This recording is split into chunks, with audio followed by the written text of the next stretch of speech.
Please stay tuned for a special announcement at the end of today's video. It is not sponsored related. Thank you. Today's a very busy day for me because, as you can see behind me, I have a very big box right here. And this was sent out to me by Gamdias, which is a company making PC cases and other PC peripherals. And this case specifically is called the Neso P1. And they sent me the black and white model. Honestly, the case looks awesome. In my opinion, it's basically if Lee and Lee 011 met the height Y40 and they hooked up and had a baby. That's essentially what this case kind of reminds me of. It has the same lines and type of curvature pattern as the height Y40, and overall it just has that panoramic glass design that we've all come to know and love from the Lee and Lee 011 Dynamic series. I'm also in the process of building a brand new test bench, and I went out and I purchased the AK620 air cooler, as you can see right here. And right now I'm showing you some video footage of my motherboard setup with the Asus ROG Strix X570E gaming motherboard. So this is an AM4 setup, and unfortunately, because of the air cooler I decided to go with, I do have DRAM clearance issues, so I can't use my Corsair Dominator RAM running at 3600 megahertz. I am unfortunately having to use the Corsair Vengeance RAM running at 3200 megahertz for this test bench, but I do think overall that'll be totally fine for benchmarking purposes. The CPU is going to be the 5800X 3D, and in addition to that, I have something much nicer, which is the RX 7800 XT from AMD. It's an AMD Radeon GPU. It was sent out to me by a subscriber, RK Benchmarker.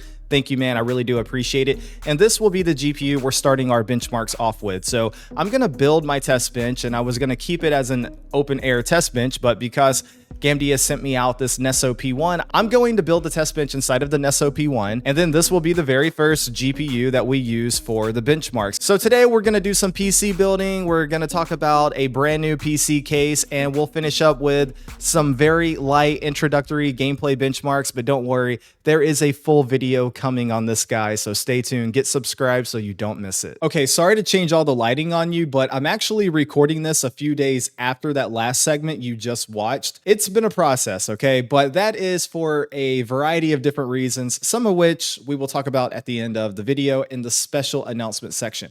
Now, with all that being said though, let me go ahead and talk about some of the comments that I know are coming. Why are you using AM4? Why the 5800X 3D? Why are you running RAM only at 3200 megahertz? Why? It's not fast enough, not good enough. You need latest and greatest test bench, blah, blah, blah.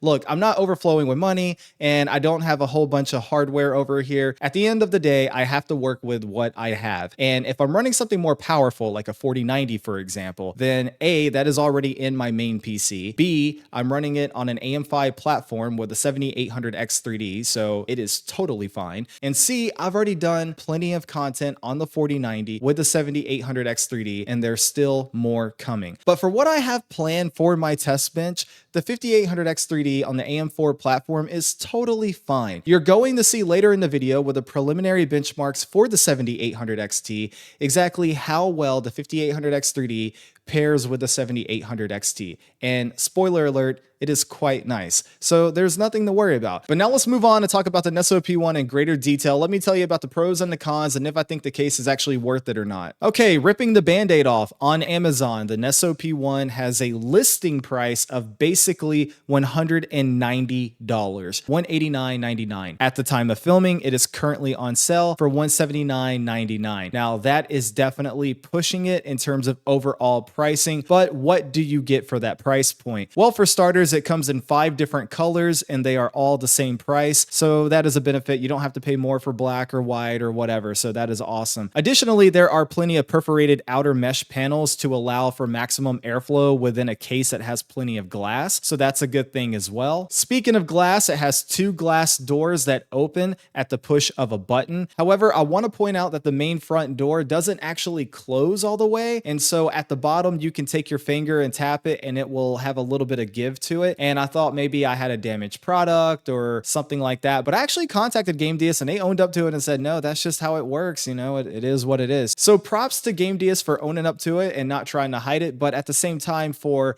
$190, you would kind of expect a full flush fit right there on the front.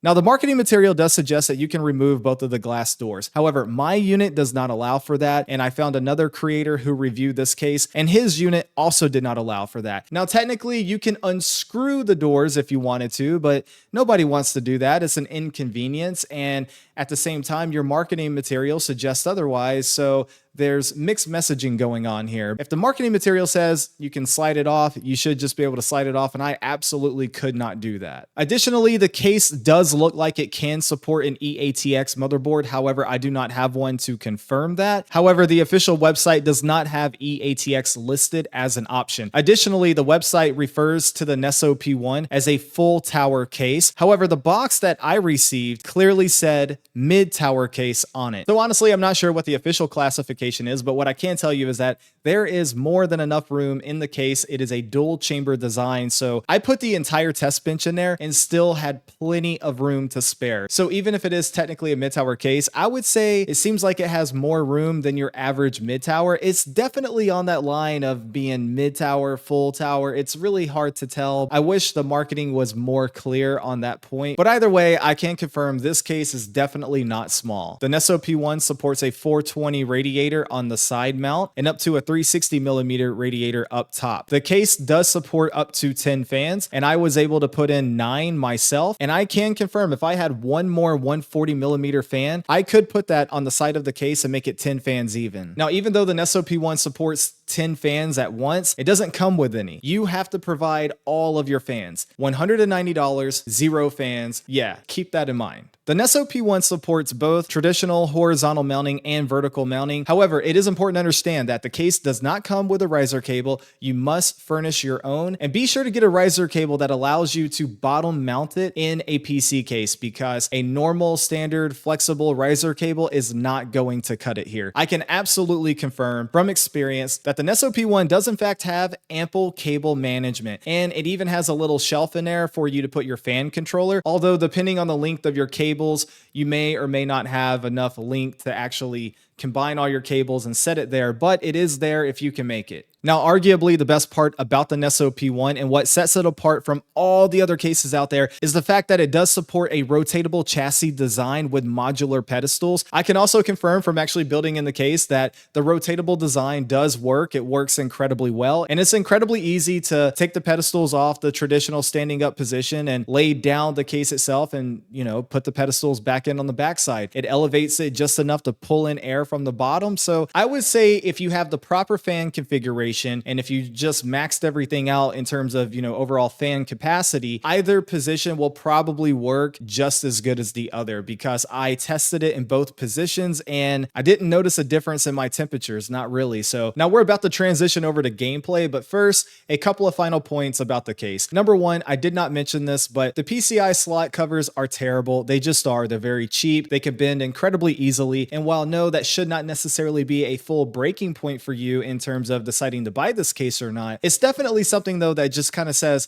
I'm paying $190 for this. That doesn't really say $190 worth of material. I guess if they're going to cheap out on something, that would be the thing to cheap out on, but yeah, it's just a little bit off-putting. Now, in addition to that, the case is obviously geared towards water cooling. And you know what? I think eventually I'll probably put an AIO in the case and do some testing that way. I may even eventually do a full dedicated daily driving build in the case, because I do legitimately like the case that much. The case is geared towards water cooling, but I've decided for this video to do a full air cooling setup. That is the most common configuration that PC gamers have. It is also the cheapest option, the easiest option to install, and also the worst case scenario. When you have a case that is meant for water cooling, custom water cooling loops, AIOs, whatever, then clearly air cooling is not in mind. And so I want to look at it and say, okay, what is the worst case scenario here? And whatever it is, obviously it can be and likely will be better when you go to water. So food for thought on that. Starting things off, we have Halo Infinite native 1440p on the Ultra preset. And as you can see, we're averaging about 140 FPS, but this video is not about the performance of the 7800 XT right now. It's about the temperatures. And if you look at the CPU temperature, you can see the 5800 X3D is going strong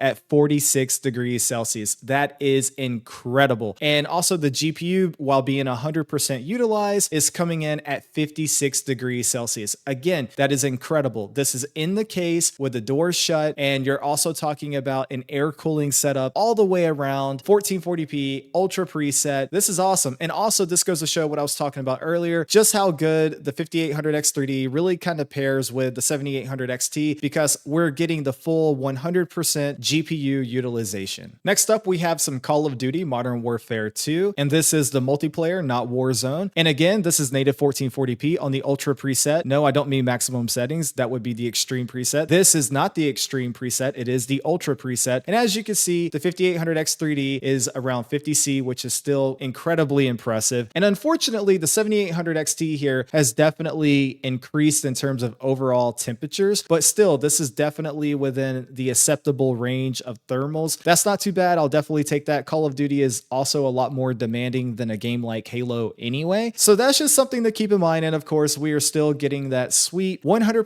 GPU utilization. Next up, we have Hogwarts Legacy, native 1440p on the high preset. The Ultra preset in this game has been known to have issues and bugs and not work properly, even after all the patching. And so I stay away from that. I run it on the high preset. The game is also very CPU heavy, but as you can see, the 5800X3D here is staying strong around 50 to 51C, and the 7800XT here is coming in just under 70C, around 68 to 69C. Still worse than Halo Infinite, but better than Call of Duty Modern Warfare 2. Still not bad, and we're still getting 100% GPU utilization. Next up is Spider-Man Remastered, native 1440p on the very high preset, which is the ultimate graphics preset. No ray tracing, no upscaling, nothing like that. Swinging through the city, you can see the 5800X3D is coming in around 54 to 55C. Again, this is also a very CPU heavy game, and the 7800XT is coming in at around 67 to 68C. So about where we saw it with Hogwarts Legacy, which is not bad at all. And something to take notice of is that we're not quite hitting that 100% GPU utilization here. And that is because, again, Spider-Man is incredibly heavy on the CPU. And so this is where the 5800X3D starts to ever so slightly hold back the 7800XT, but not by much. Okay, that was a lot, but now let's try and wrap it up. So a few points of clarification. Number one, the 7800XT that I was using is a dual fan design. So it only has 2 fans on it. So obviously you can buy models that have 3 fans on them. And ideally your temperatures would be even lower than what you saw in my benchmarks just now. And the second point of clarification is I was using a -30 offset for curve optimizer with the 5800X3D. And if you have an AMD Ryzen CPU, and if you're not using curve optimization, I would highly recommend you look into it for better thermals and better performance. And finally, what are my thoughts on the Neso P1? Do I recommend it? I do not recommend the case at $190. In fact, I don't recommend the case anywhere above $130. And honestly, $130 is kind of pushing it. I would like to see it somewhere between $100 and $125 maximum. And that's only because you're not getting anything with it. You're literally getting the case, but you're getting nothing else. You don't get a riser cable, and I understand a lot of cases don't give you a riser cable, but in this case, it's competing with the Height Y40 and the Height Y60. Both cases come with a riser cable, but you could make the argument that the Neso P1 does allow you to mount your GPU both vertically or horizontally, whereas the Height Y40 and Height Y60 require you to mount it vertically. So I guess it depends on how you look at it. But my biggest pet peeve is the fact that you do not get any fans with this case, not even one. And for $190 in 2023, I'm sorry, I cannot get on board with that. My recommendation is either lower the price down significantly or add in a PCIe 4.0 riser cable, or add in some fans, or maybe a combination of both. Do something like that to add more value. Now, for you, the consumer, what I will tell you is this case is not all bad. The case comes in many different colors. I view that as a big positive. Honestly, I would like to see an orange one. I know that sounds crazy, but I would like to see that. Now, outside of that, the case is very spacious, very easy to build in. I definitely like that. The case is beautiful. Looks are subjective, but I definitely love the way the case looks. And the cable management features are awesome. I can definitely say it's not hard to build in the case. It's not hard to cable manage. I love the modularity of the case. I love the fact that you can stand it up traditionally, or you can lay it flat on its back, and both work totally fine. The case does have excellent airflow when you provide your own fans, the right number of fans and the right size of fans with the right configuration. So a lot of different variables there. But when you can pull that off, the case does allow for you to pull in air adequately enough to cool some very hot components. So if you ever see it for cheap out in the wild somewhere, and you're interested, pick it up. I can recommend it from that standpoint if it's cheap. It looks good, it's easy to build in, good airflow when you provide your own fans, and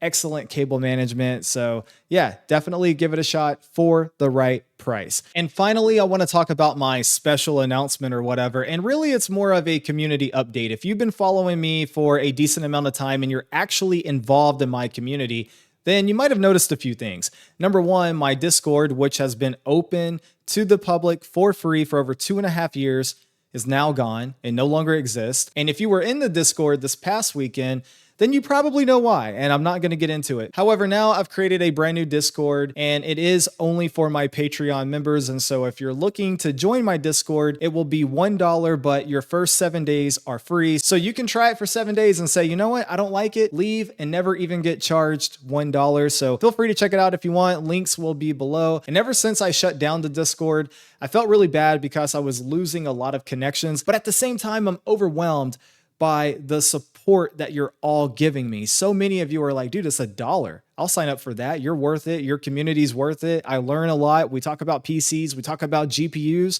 I'll sign up for that. Why not? So thank you guys so much. You're incredibly awesome. And if you haven't noticed, I have rebranded. It's no longer eRock on Deck. It is now eRock on Tech. Not a big difference, but makes a little bit more sense now. And I got a new logo, a new channel banner, all the stuff. And wow, we just crossed over 14,000 subscribers. So many emotions went on this past weekend and so many changes and just so much. It's crazy, but thank you so much. I really appreciate the support. You are incredibly awesome, and I really appreciate all the comments, all the likes, all the subscribers, the Patreon members now.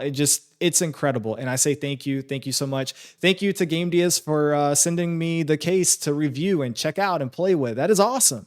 And thank you again, Arcade Benchmarker, for sending me out the 7800 XT for review. I'm going to go because the video is entirely too long now. Do me a favor. If you like the video, please hit the like button because it goes a long way in helping me out. And if you're new, get subscribed. And until next time, eRock out.